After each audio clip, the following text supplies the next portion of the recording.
3차로를 달리던 화물차에서 옆으로 검은 물체가 빠져나옵니다. 바퀴입니다.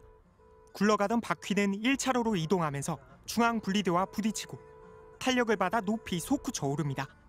마치 고무공처럼 도로 위를 튀어오르던 바퀴는 맞은편에서 달려오는 버스와 정면으로 충돌합니다. 앞유리를 뚫고 들어간 거대한 바퀴는 버스 안을 덮쳤습니다. 이 사고로 60대 운전자와 승객이 숨졌고 10명 넘는 부상자가 발생했습니다. 화물차의 바퀴 빠짐 사고는 끊이지 않습니다. 특히 고속도로에서는 바퀴 무게에 차량 속도까지 더해져 다른 차량들과 부딪힐 경우 대형 사고로 이어집니다.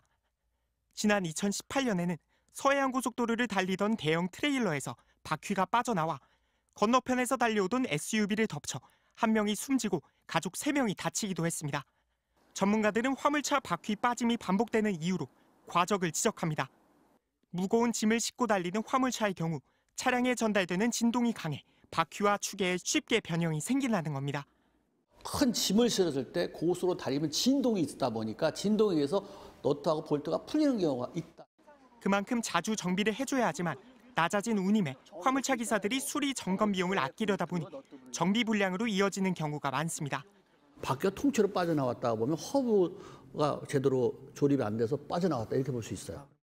한국교통안전공단이 집계한 지난해 12월 말 기준 화물자동차 검사를 받지 않은 차량은 38만 1,000대에 달합니다.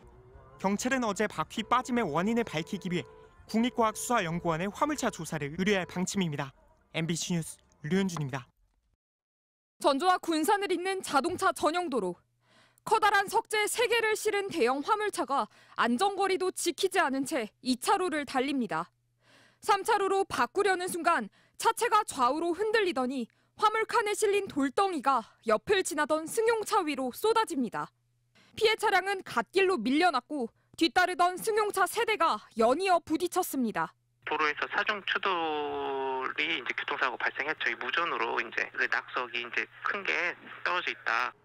석재가 덮친 차량의 뒷좌석과 앞범퍼는 형태를 알 수 없을 정도로 일그러졌고 운전자인 20대 여성 등 2명은 다행히 손목과 팔 등에 타박상만 입고 병원으로 옮겨졌습니다.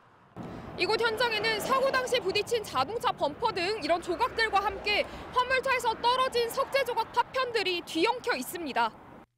화물차는 덮개도 고정장치도 없이 거대한 돌덩어리를 싣고 달리고 있었고 앞차와의 간격이 좁아지자 차로를 바꾸려다 사고를 낸 것으로 알려졌습니다. 차로에 사람들이 정체돼 있었어요. 진로 변경하면서 이제 돌덩이가 떨어진 거죠. 지난해 전북에서만 화물차 적재물 추락이 240여 건이 발생했지만 적재불량 화물차 운전자에게 부과되는 과태료는 5만 원에 불과했습니다. MBC 뉴스 정자영입니다. 경부고속도로 천안-나들목 부근 3차로에 철제 코일을 실은 화물차가 보입니다. 그런데 화물차가 브레이크를 밟는 순간 철판 코일이 화물차 위에서 굴러 운전석 쪽을 들이받은 뒤 떨어져 옆으로 달리던 차량 옆면을 강타합니다.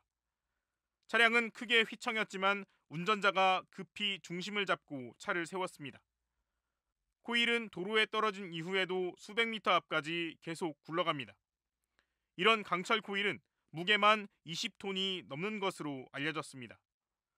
코일이 차량 바로 위에 떨어졌으면 대형 사고로 이어질 뻔했던 순간입니다. 실제로 작년 5월 충북 보은군 당진 영덕고속도로에서 13톤 강철 코일이 화물차에서 굴러떨어져 일가족 4명이 탄 승합차를 덮치는 사고가 나 8살 아이가 숨지고 어머니도 크게 다치기도 했습니다.